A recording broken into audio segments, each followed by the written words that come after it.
शुक्रिया। कॉफी।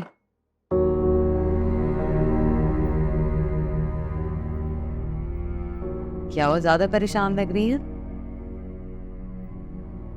हाँ, last week bed number 8 के पेशेंट को जो अचानक कार्डियक अरेस्ट हुआ था वो। Doctor emergency heart attack. Doctor please मेरे शोहर को बचा लीजिए प्लीज डॉक्टर। जी, आप फिक्र मत कीजिए। Condition unresponsive, pulse rate no pulse, CPR, BVM,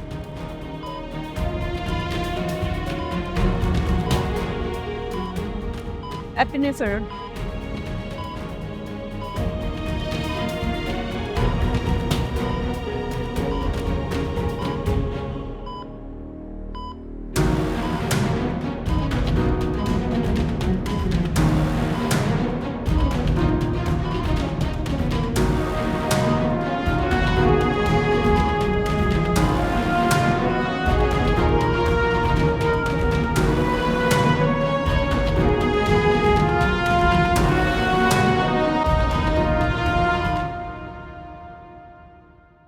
अब वो खतरे से बाहर है। समझ में नहीं आता डॉक्टर आपका शुक्रिया था किस तरह। शुक्रिया मेरा नहीं, अल्लाह का अदा करे जिसने आपके शोहर को दूसरी जिंदगी दी। जब उसकी मर्जी ना हो तो ये सारी टेक्निक, सारी दवाइयाँ ज़ाया हो जाए। जी डॉक्टर, थैंक यू।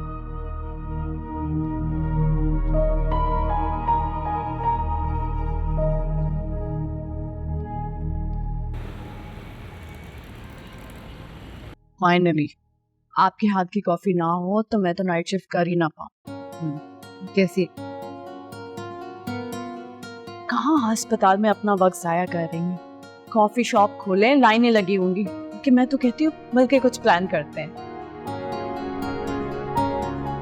जितना भी प्लान कर लो ना डॉक्टर निधन, किस्मत इंसान को कान पकड़कर वहां ला खड़ा करती है जहाँ उसका नसीब लिखा होता है।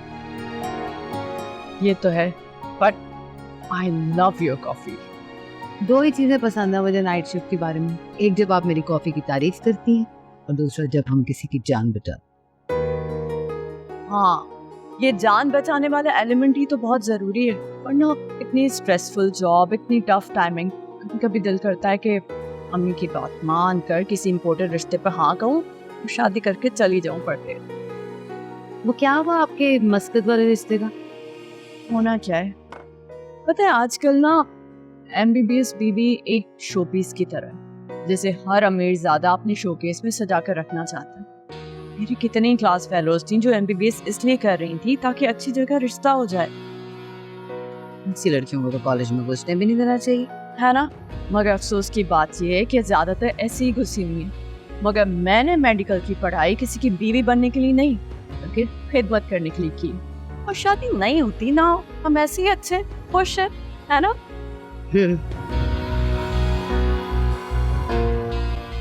एक बात को बुरा तो नहीं माननी है। क्या हो गया है, पहले कभी बुरा माना है? बताएं। आपको पता है पहले मैं भी आपकी तरह सोचती थी।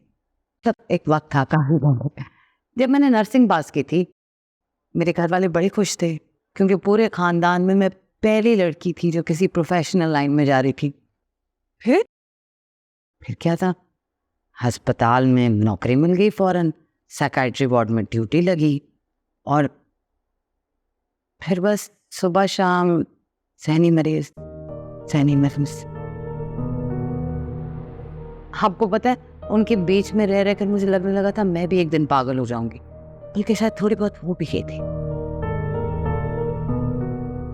फिर क्या हुआ? फिर क्या होना था, मैंने नर्सिंग को हाथ जोड़े और जाकर कपड़ों का काम शुरू कर दिया। आपको पता है मुझे बचपन से इतनी अच्छी सेंस थी मैचिंग की, लेसों की। यूं बढ़ा मेरा कारोबार, बुटीक खोल लिया था मैंने, बहुत बड़ा बुटीक। ब्रांचों की बात हो रही थी, ब्रांचों की। देख लिया था। फिर क्या हुआ?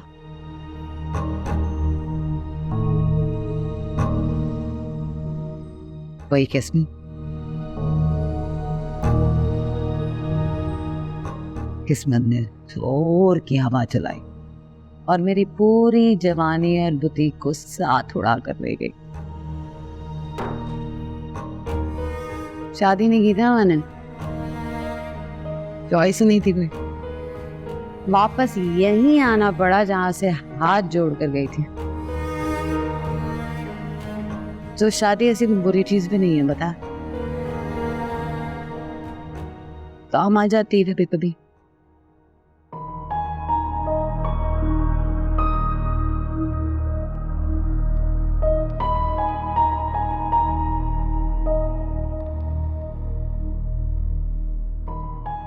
बेड नंबर 6 के पेशेंट का डायपर चेंज करना है, आप आ जाएं।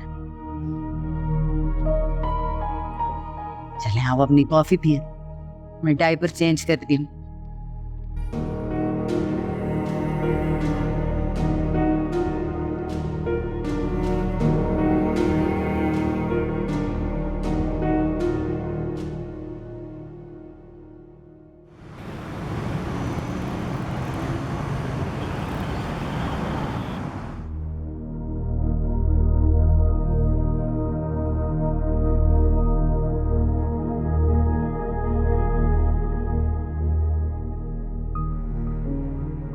शर्मीन, तुम्हारे बुटीक पर तो रश ही खत्म नहीं होता।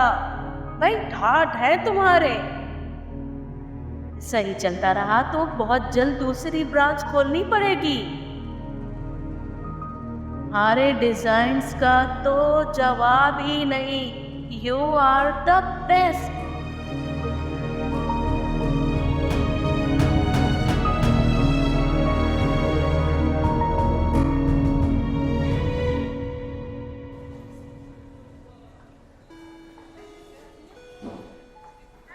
मारिया, बेड नंबर 6 की अटेंडेंट कहाँ है?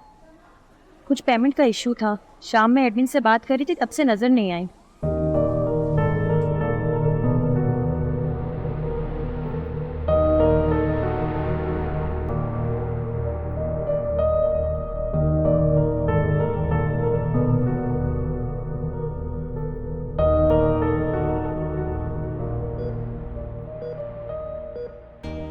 आप कहाँ रह गई थी? डॉक्टर साहब ने कहा अम्मी की तबीयत बहुत ज़्यादा ख़राब हो गई है, इसीलिए वेंटिलेटर पर रखना पड़ेगा। 2 लाख जमा करने को कहा है, बस उसी का इंतज़ाम करने गई थी। तो करा दी जमा। नहीं, कल तक हो जाएंगे।